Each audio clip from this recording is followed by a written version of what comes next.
Back sa inyo mga sir at magandang araw sa inyo. Kumusta kayo? Ito nga pala may tangkap ako dito na CRT TV 21 inches. Ito naman yung kanyang brand na Sharp. Yan, X-Flat, slim. Sabi ng may-ari nito mga sir, wala daw itong power.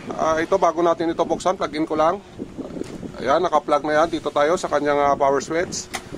Ayan mga sir, ayan, on na yan. Pero wala tayong matanaw na indicator light. Ayan, confirm natin na wala talaga itong power.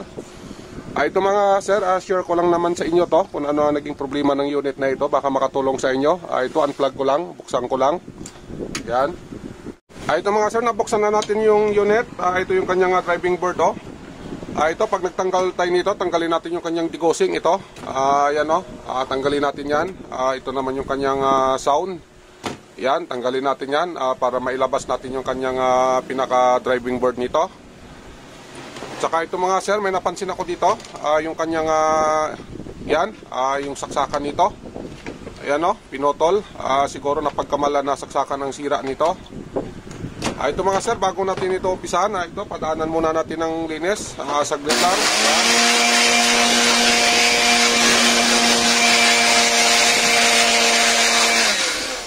Ayan, nabas-bawasan din yung dumi nito.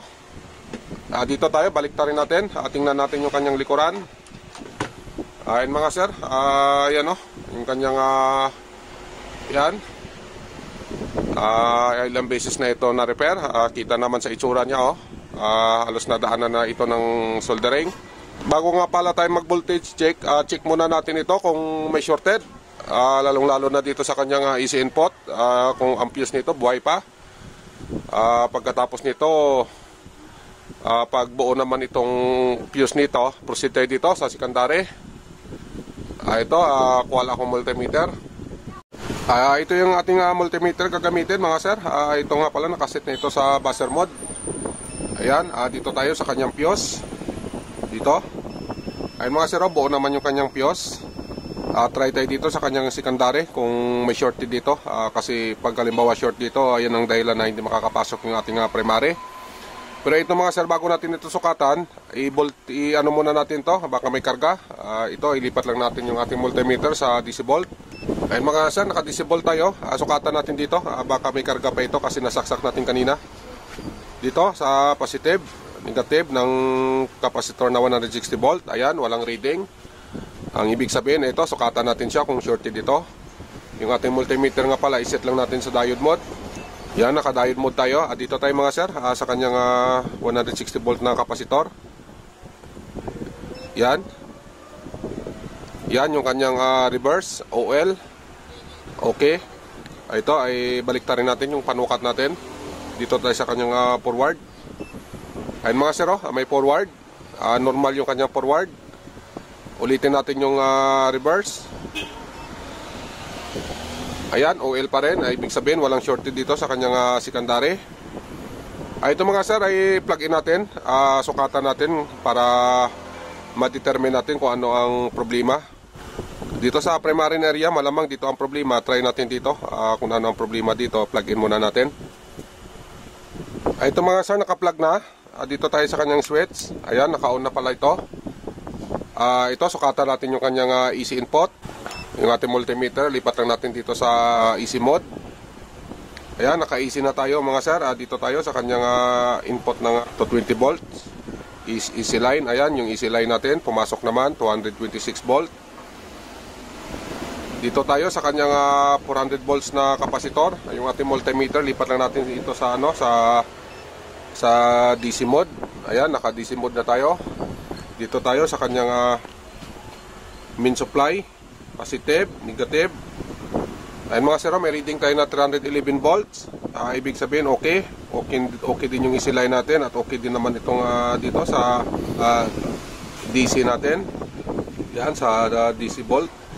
Dito tayo sa kanyang secondary kung may ma-reading tayo dito. Yung ating multimeter, ganun pa rin. DC mode. Ayun mga sir, wala tayong reading dyan. Maski 1 volt, wala. Ang reading natin nasa millivolt lang. Yan, wala dito. Mayroon dito. Dito sa 400 volts, ayan, mayroon. Pagdating dito sa secondary, wala tayong reading. Yan. Maski 1 volt, wala talaga. Ang gawin natin dito mga sir, dito natin i-trouble itong area na ito. Confirm na natin na ang problema nito dito sa area na ito. Ayan, kasama na ito dito sa kanyang feedback. Baka may kinalaman din. Ito mga sir, ano ko lang, unplug ko lang muna. Check ko muna itong area na ito. Kung ano ang naging problema dito. Bali, ang gawin ko dito mga sir, iisa-isahin ko yung mga parts dito. Ganon din yung kanyang regulator. Alamin natin kung ano ang dahilan na ba't ayaw niya magbigay ng power doon sa ating secondary. Ito mga sir, reminder ko lang, halimbawa na nasaksak natin ito, tsaka yung fuse natin buhay at nasaksak. Ito mga sir, may karga itong ating 400 volts na kapasitor. So ito, bago natin titirahin itong area na ito, itong may problema, kailangan i-check muna natin itong ating kapasitor. Baka may karga ito. Ayun mga sir, may karga pa rin kahit na hindi nakasaksak yan. Kahit na ito, tanggalin natin yung kanyang plug dito. Ito mga sir, tanggal na. Check natin yung kanyang yung kanyang electrolytic capacitor na ito, yung 400 volts na capacitor. Check natin ito. Ayun mga sir, yan. May 380 na reading, malakas pa ito. Pag halimbawa na ginalaw natin to, malamang kuryente pa tayo o di kaya madagdagan yung sira ng ginagawa natin. Ayan, kahit na walang easy yan, ayan, yung karga niyan andyan pa rin. Ayan, may reading tayo na, ayan, yung reading natin 306 volt. Masyado malakas yan mga sir. Ang gawin natin, i-discharge natin yan. Ito lang mga sir, yung gamitin natin pang discharge, panghinang natin. Ang gawin natin dito, i-short lang natin tong negative positive nya dito sa main supply natin. Ayan ganyan lang yan, ganyan lang. Pagdikitin lang natin yung negative positive nya papunta dito sa ating soldering iron. Yan. Pagkatapos i-double check natin, i-read natin ulit kung may voltahe pa ba. Ayun mga sir, 1 volt na lang, okay na yan. Konti na lang, i-follow up discharge na lang natin.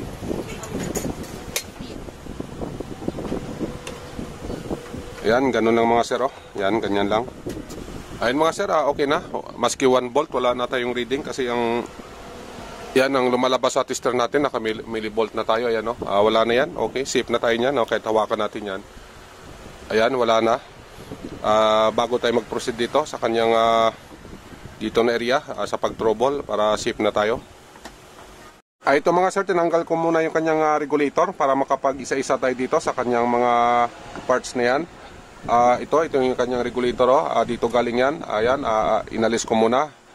At saka yung mga pisa dyan, yan mga sir, nakahang na yan. Isa-isahin natin lahat yan para ma-check natin kung may problema dito sa mga maliliit na parts na ito. Bali, uunahin natin yung kanyang mga resistor, at saka itong kanyang diode na ito, at saka ito, sinner. Ito mga sir, yung ating multimeter, iset lang natin ito sa resistance mode. Magre-reading tayo ng kanyang mga resistor. Unahin muna natin yan. Ito, lipat ko lang. Ayan mga sir, naka-resistance mode na tayo. Naka-auto range tayo. Ito mga sir, i-reading natin. Ito nga pala, ang value nito nasa 39K. Ito, i-read natin. Ayan mga sir, nag-change value ito. Imbis na 39K ang lalabas na reading, ayan 67 yung lumabas. Ibig sabihin na problema ito. Dito tayo sa kanyang 220 ohms na resistor din. Ayan mga sir, yung reading ng 220 ohms natin nasa 200, ayan, nasa 226 ohms. Okay pa rin yan. Dito tayo sa kanyang isang resistor pa na ang value nito, 6.8K. Ito i-reading natin. Yan, 6.6. Okay na rin to. Dito tayo sa isang resistor pa na ang value nito nasa 2.2K. Ayan mga sir, 2.2. Yan, okay naman. Itong isang resistor na ito na ang value nito nasa 1 ohm. Ito, i-read natin. Ayan mga sir, nasa 7.9. Okay lang to kasi yung battery ng multimeter natin medyo mahina na, kaya ganyan yung reading. Pero okay na rin yan. Ay resistance. Dito tayo sa diode. Iset lang natin yung ating multimeter sa diode mode. Ayan mga sir, naka-diode mode tayo. Dito tayo sa kanyang forward.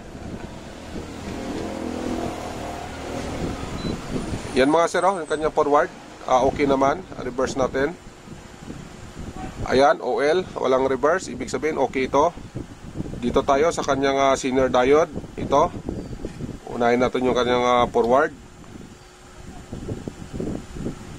Yan, yung kanyang forward na reading. Ito, i-reverse natin. Ayan mga sir, okay naman. Wala itong reverse. Ibig sabihin, okay ang pisa na ito. Bali, ang nakita natin na problema dito, itong isa. Nag-change value ito, itong 39 key na ito. Ayan mga sir, 67 key. Dapat ito nasa 39 key lang, pero ang nangyari ayan nag-change value na siya, naging 67 key na. Ito mga sir, kuwala ako ng pamalit. I-reading natin yung ipapalit natin. Mga sir, yung ating pamalit ito yung 39 key. Kukuha natin ng isa dito.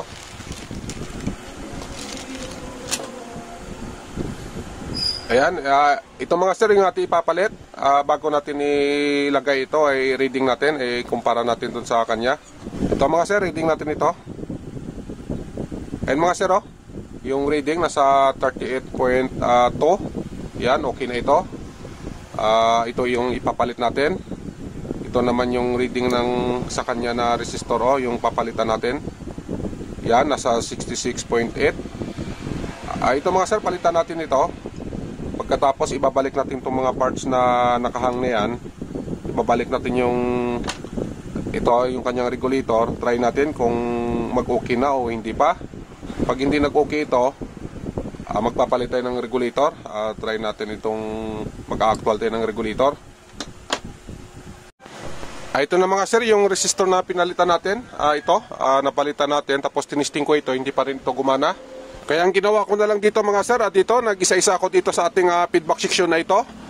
Dito sa may optocoupler, itong optocoupler naman okay naman ito, at ganon din yung mga resistor na kasama ng feedback na ito. Inubos natin yan, okay naman, wala tayong makitang sira. Bali yung nakita nating sira dito lang, dito sa kanyang primary kanina, yung resistor na yun na 39K na nag-change value. Bali yun lang yung napalitan natin. So ito mga sir, naubos na natin. Clear naman tayo dito sa kanyang primary. Clear din tayo dito sa kanyang feedback section na ito. So wala na tayong dahilan kundi ito, magpapalit tayo ng regulator. Subukan natin sa regulator, baka gumana na ito. Ito, papalitan lang natin to. Ito mga sir, yan mga sir, yung regulator nya, ang numero nito is TRW 6553A. Ito, mag-a-actual tayo. Sana umuki na ito kasi na-check na natin lahat. Ito mga sir, napalitan na natin ng regulator. Ito naman yung kanya Yan yung kanyang numero, STRW 6553A. Ito mga sir, yung klase na regulator na ito, bihira lang ito sa Sharp. Bali sa ganitong klase lang na model kasi mostly kasi na ginagamit ng mga Sharp ngayon, yung STRW 5354A na. Ito kasi bihira lang ito. Ito mga sir, testing natin to. Ito, plug-in ko lang muna. Yan, naka-plug na yan. Dito, power on natin ito. Kung okay na ba ito, malalaman natin dito sa kanyang indicator light na ito. Ito mga sir, power on ko lang. Ayan mga sir, umuki na sira pa pala yung regulator nito. Ayan, patayin ko muna. Mag-ano tayo, checking. Dito tayo mga sir, check natin yung kanyang secondary. Dito sa 160 volts na kapasitor. Dito mga sir, yan. Yung ating negative line nga pala. Diyan sa nilagay lang natin dito. Diyan tayo na grounding. Yung ating multimeter, ayan, nakasit na yan. Naka-DC volt tayo. Ayan, naka-auto range. Balik tayo dito mga sir. Dito, mag-aabang tayo ng supply dito. Dito natin malalaman kung ang ating primary okay na ba ito. Ito, plug-in ko lang. Yan mga sir, naka-plug na ito. Ito, power on natin. Dito sa kanyang switch. Ito mga sir, pindutin natin to, itong switch nya. Yan, yung kanyang indicator light, umilaw naman. Dito tayo mga sir sa kanyang 160 volt. Titingnan natin kung may supply ito. Ayan mga sir, mayroon tayong supply dyan na ayan. Yan, yung reading natin nasa 31 volts. Hindi pa natin napindot yung kanyang Ito yung channel na pindutan, i-trigger on natin ito kasi naka standby mode. Ito mga sir, pindutin ko lang yung kanyang channel. Ayan, nag-on naman. Ayan yung kanyang B+, 125 volts. Yan. Ayun mga sir, namatay. May problema pa pala ito. Okay na sana yung primary natin kasi ayun, lumabas naman yung kanyang secondary na 125 volts. Ibig sabihin, okay na yung primary natin. Ang pangalawa pang problema nito, ayan buibitaw yung kanyang oscillator o yung kanyang oscillation. Buwabalik ito sa standby mode. Ayan mga sir, tuloy pa rin yung ating indicator light pero yung reading natin bumagsak. Dito, balik tayo sa reading. Ayan mga sir, bumalik siya ng kanina. Ayan, 31. Try natin i-on dito sa kanyang channel. Kasi wala tayong remote. Ayan mga sir, ayaw na mag-on. Ayan dito, maski pindutin natin yung kanyang channel, ayaw na Ayan. Ang gawin natin, patayin natin ulit. Ayan, patay na yan. Ito mga sir, buhayin natin ulit. Ayan, buhay na. Dito, abang tayo ulit dito. Ulitin natin. Ayun mga sir, yung kanyang reading ganun pa rin, nasa 31 volt. Dito i-trigger natin dito sa kanyang channel na pindutan, dito sa manual. Ayun mga sir, ayan, 125 volts, nag-oscillate. Ayan, namamatay talaga mga sir, may problema pa talaga ito. Pero yung ating indicator light, ayan, tuloy-tuloy naman. Ang problema yung supply. Hindi nagtutuloy-tuloy. Yung kanyang 125 volts na yon, buwabalik sa Ayan 31 volt. Sa mga ganito na problema mga sir, may problema pa talaga ito. Hindi lang doon sa ginawa natin na power o dito sa kanyang primary section. Bali ito, may pangalawa pa ito na problema. Bali, ang gawin natin dito, kasi mostly kasi sa mga sharp, pag ganito na namamatay, dito yun mga sir, baka may problema pa dito na area na ito. Ang gawin natin dito, mag-iisa-isa tayo dito ng mga resistor, lalong-lalo na dito sa area na ito. Mostly kasi ito ang problema ng sharp. Ang resistor dito na 180K at saka 150K, 82K, yan, at saka ito din, may kinalaman din ito, itong 39K na ito. Yan, yung protection nga pala nito mga sir, ayan, na transistor na yan, wala na yan. Siguro dati ang problema nito, namamatay din. Inalis na nila yan, ibig sabihin wala na itong transistor. Pero okay lang naman yan mga sir. Ngayon, pag wala pa rin dito sa area na ito, dito na section, pwede rin dito, i-check natin yung kanyang vertical. Kasi sirain din kasi ang vertical ng sharp. Yan din ang dahilan na namamatay siya. Mostly kasi ang nangyayari sa kanyang vertical, puputok yan. I-check din natin ito. Baka may kinalaman dito ang namamatay siya. Kung wala din dito mga sir, pwede rin dito sa kanyang dito sa resistor na ito, galing dito sa flyback. Ayan, dumaan ng resistor. Ayan, pumunta dito. Ayan, diode. Tatagos dito sa electrolytic capacitor na 250 volts na ito. Ito mga sir, pag napundi kasi yan, ang dahilan din, namamatay din yung unit, buwabalik sa standby, may kinalaman din ito. Itong supply kasi na ito, papunta ito dito sa itaas. Yan, dito sa kanyang RGB section. Dito sa, ayan, sa tatlong transistor na yan, supply yan. Bali ang supply dyan na tatagos, nasa 170 volt. Yan, pero ang ginamit dito na electrolytic capacitor, dito mga sir, yan, nasa 250 volt. Ngayon, pag wala pa rin dito sa mga suspitsa natin, dito, may kinalaman din dito sa flyback section niya. Pag halimbawa na itong flyback na ito, pag may problema na rin, iyan din yung dahilan na namamatay din itong unit na ito, bumalik sa standby mode. Pero bihira lang naman yun mga sir. Kasi mostly kasi sa mga pag nasira ang flyback ng sharp, nag-short itong kanyang horizontal output. Pag nag-shorted ito, ibig sabihin may problema yung flyback, kaya nasira siya. Ganun lang mga sir. Ito, aalamin ko muna doon sa mga sinabi ko sa inyo kung saan doon na area ang may problema. Ito, check ko lang muna. Ito mga sir, confirm talaga na may sira dito na resistor. Pundi talaga. Ito, focus ko lang. Ito mga sir, yung kanyang 180K, pundi ito. Ayan, napalitan na natin ito. Ito naman kanyang 100K naman, buo naman ito. At ganoon din yung 82K na ito, okay naman. Tsaka dito mga sir, may pinalitan pa tayo na isa. Ito mga sir, yung kanyang 39K, pundi din ito. Yan, pinalitan din natin ng bago yan. Ito yung mga sira niya mga sir, itong dalawa na ito na inalis natin doon, 180K at saka 39K. Yan, ito, napalitan na natin yan. Ito mga sir, testing natin to kung ano ang kinalabasan nito. Sana mag-okay na. Reading tayo ulit mga sir. Yung ating grounding nga pala, dyan na. Yan, dyan lang natin nilagay yan. Yung ating multimeter naman. Yan, nakasit na yan sa DC volt. Ayan, naka-auto range tayo. Abang tayo dito mga sir sa kanyang 160 volt. Dito, sa positive side. Ito yung kanyang diode. Papunta dito. Abang tayo dito mga sir. Ito, plug-in ko lang. Yan, naka-plug na yan. Dito, power on natin yung kanyang switch. Yan. Ayan mga sir, may reading tayo dyan na ano. Ayan, nasa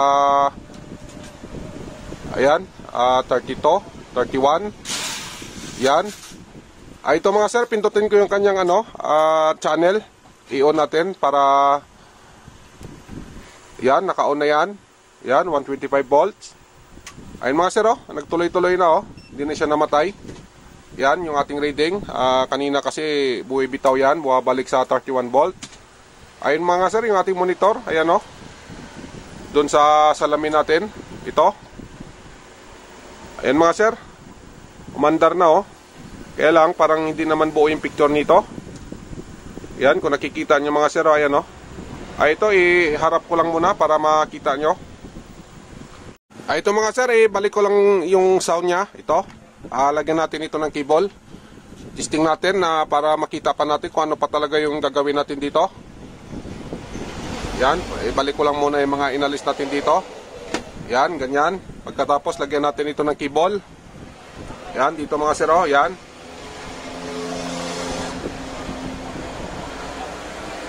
Ito, iharap ko lang.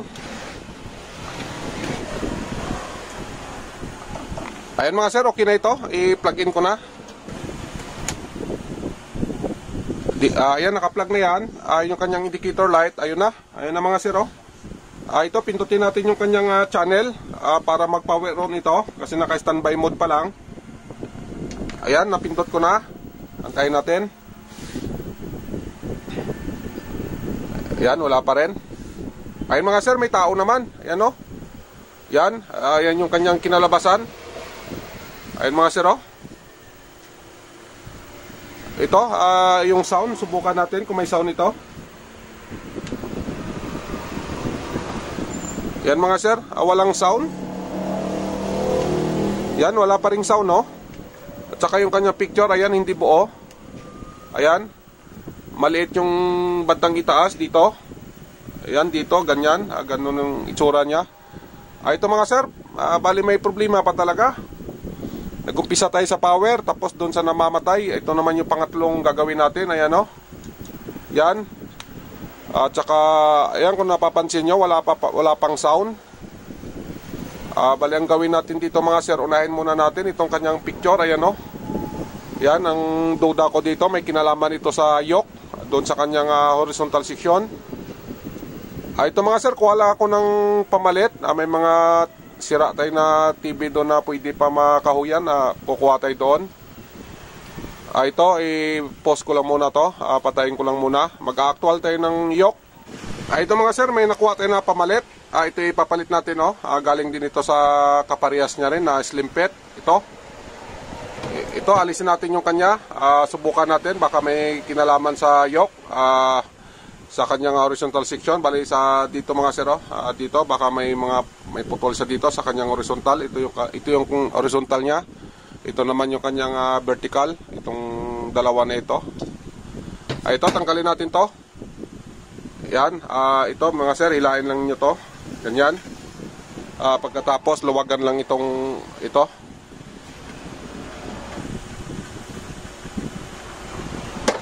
Pagkatapos tanggalin natin yung ano dito mga sir, yung kanyang connection dito sa baba, dito. Ito, hilain lang natin ito pataas. Yan, tanggal na.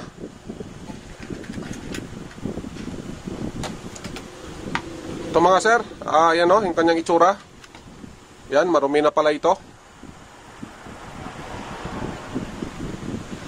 Yan. Yan, dito na area tingnan nyo parang may mga ano dito matagal siguro ito na stock. Tsaka, ayan mga sir, may ano pa dito Yan, may kakampi natin. Ito, ayan yung kakampi natin nagsakripisyo para sa atin. Yan, para may gagawin tayo. Ito, alisin natin to. Yan, dikit pa. Ayan mo. Ayun mga sir, okay na ito. Ay, kabit na natin yung papalitan natin ng yoke. Ay, ito ipapalit natin. Alisin muna natin yung kanya. Dito muna natin ilagay. Ito ipapalit. Ganon lang ang pagkabit mga sir. Yung pag-alis natin kanina, ang pagbalik ganon din. Dito, pasok lang natin dito. Yan. I-diin lang natin. Pagkatapos, igpitan natin dito Yan. Try natin mamaya kung okay yung alignment natin. Pwede naman natin i-align to ulit. Luwagan natin tapos i-align. Ito, ibalik natin yung kanyang yung connection dito sa baba. Yan. Dandahanan lang natin mga sir kasi medyo matigas. Baka mabasag. Yan, okay na. Nakabit na natin. Ito, yung kanyang CRT. Balik na rin natin dito. Ito, tulak lang natin, pabalik. Ayun mga sir, nakabit na natin yung pamalit natin. Ito yung sa kanya. Yan. Dito ang problema nito kasi base doon sa nakita natin na picture, pag ganun kasi yung yung problema. Malamang dito na area may putol or may sunog siguro na part ito. Di lang natin makita kasi baka nasa baba banda. Pero itong niya naman, itong dalawang coil dito, vertical, good naman ito mga sir. Ito, ikot ko lang, try natin. Lagyan natin ng cable ulit. Ayun mga sir, nakakonik na lahat yan. Yung sound natin, dyan pa rin. Ito, ikot ko ulit. Tingnan natin yung kinalabasan nito.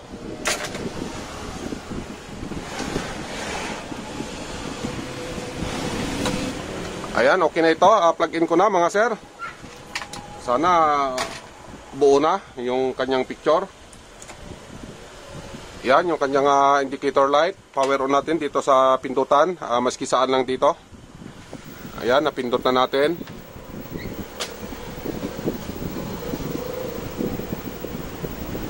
Ayan mga sir, yan. Ayan na. Buo na. Yan, pangatlong trouble yan. Magmula doon sa power, namamatay. At saka dito sa picture niya, sira pa pala yung yoke. Ito, try natin maglipat ng channel. Ayan, okay naman. Naglilipat naman ito ng channel. Yan Yan. Dito tayo sa kanyang volume. Ayun mga sir, mataas na yung volume Wala pa rin tayong naririnig. Walang sound. Bali may, ayan pa, yung pang-apat na trouble na gagawin natin. Try natin check ng kanyang speaker. Baka punti ang speaker nito. Ito, patayin ko lang muna. Bunutin natin mga sir, para safe tayo. Alisin muna natin itong cable nya. Ito mga sir, yung kanyang speaker yan apat na piraso pala ito, dalawa dito. Malamang doon sa kabila, dalawa din yon.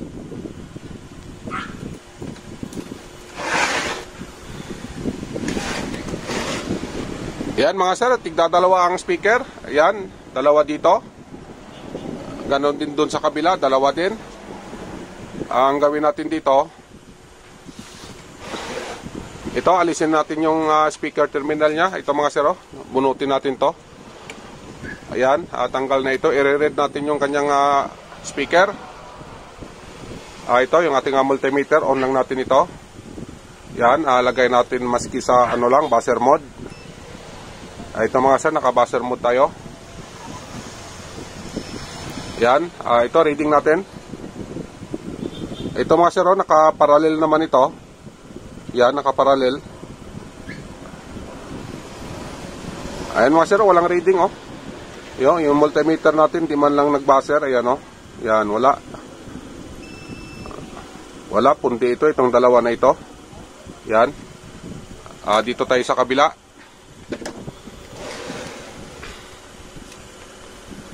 Ito mga sir. Yan, may buzzer mode tayo dito. Ito. Ayan mga sir, wala. Pundi yung apat na ano, na speaker. Yan oh. Wala tayong buzzer. Ang gawin natin dito, mag-actual tayo ng speaker. Kuha lang ako ng speaker mga sir. Post ko lang. Ito mga sir, yung ating pang-actual, itong speaker na ito. Bago natin ito i-testing, i-read muna natin. Ito nga pala ang ginagamit ko na pang-testing dito.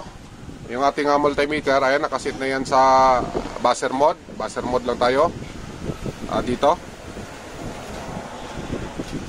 Ayan mga sir oh. Yan, nasa 6 ohms ang ano nito, ang value ng speaker. Ito muna yung i-actual natin. Ihinang natin doon sa speaker terminal ya. Dito mga sir, ihinang natin. Ayan mga sir, connected na yung pang-testing natin na speaker. Yan, nilagay natin dito. Ito lang, para malaman natin kung okay ba yung ano nito, yung pinaka-audio niya, yung pinaka-amplifier nito. Ito mga sir, balik natin yung kanyang terminal dito para testing na tayo. Ito, ready na ito. Ito na yung ating pang-testing na speaker. Ito, lagyan natin ng cable. Ito mga sir, ikot ko lang para matesting na natin ito. Sana tapos na tayo dito. Wala nang ibang gagawin o wala na ibang problema.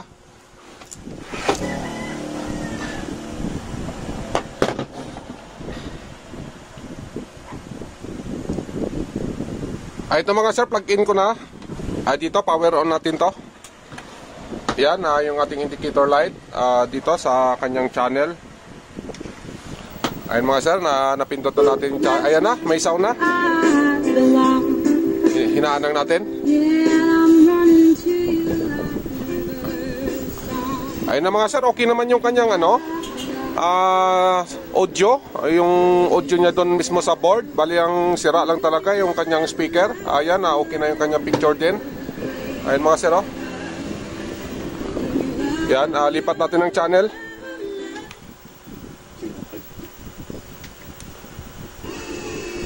Ayan, okay na mga sir. Adjust lang natin yung kanyang screen, medyo mataas. Dito sa playback, i-adjust natin. Ayan mga sir. Ito, lipat tayo ng channel. Ito mga sir, okay na ito. Nagawa din natin ng unit na ito. Kahit ganun karami yung kanyang trouble nito, napagtsagaan din natin ayusin.